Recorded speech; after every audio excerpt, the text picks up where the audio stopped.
बालिका मीरा और कृष्ण प्रेम की शुरुआत।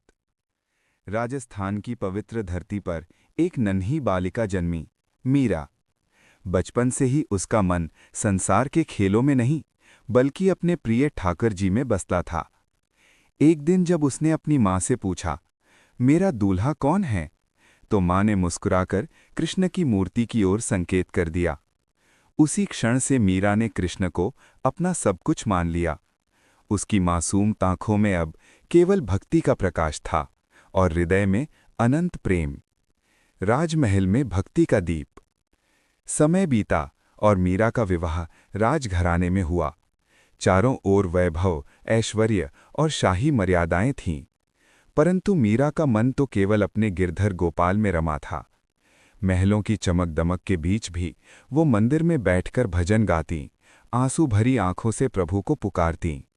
दुनिया उसे समझ न सकी, पर उसकी आत्मा जानती थी कि उसका सच्चा घर केवल प्रभु के चरणों में है। विष का प्याला और चमत्कार। मीरा की भक्ति से क्रोधित होकर उसे रोकने का प्रयास किया गया। एक दिन उसके सामने विष से भरा प्याला रख दिया गया, पर मीरा मुस्कुराई। उसने उस विष को भी अपने प्रभु का प्रसाद समझकर स्वीकार कर लिया। और तभी हुआ चमत्कार, वो विष अमृत बन गया। संसार ने देखा कि सच्ची श्रद्धा के आगे मृत्यु भी झुक जाती है। सांप का डिब्बा और दिव्य रक्षा। एक और षड्यंत्र रचा गया।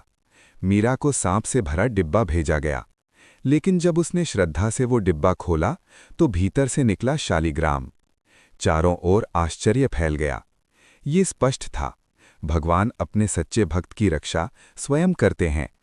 भक्ति की शक्ति हर भय से बड़ी होती है। भगवान में विलीन हो जाना। अंततः मीरा ने सब कुछ त्याग दिया और अपने प्रभु की खोज में निकल पड़ी। वृंदावन से द्वारिका तक उसकी भक्ति की ध्वनि गूंजती रही। कहा जाता है, द्वारिका में कृष्ण की मूर्ति के सामने भजन गाते गाते वो उसी में समा गईं। भक्त और भगवान एक हो गए।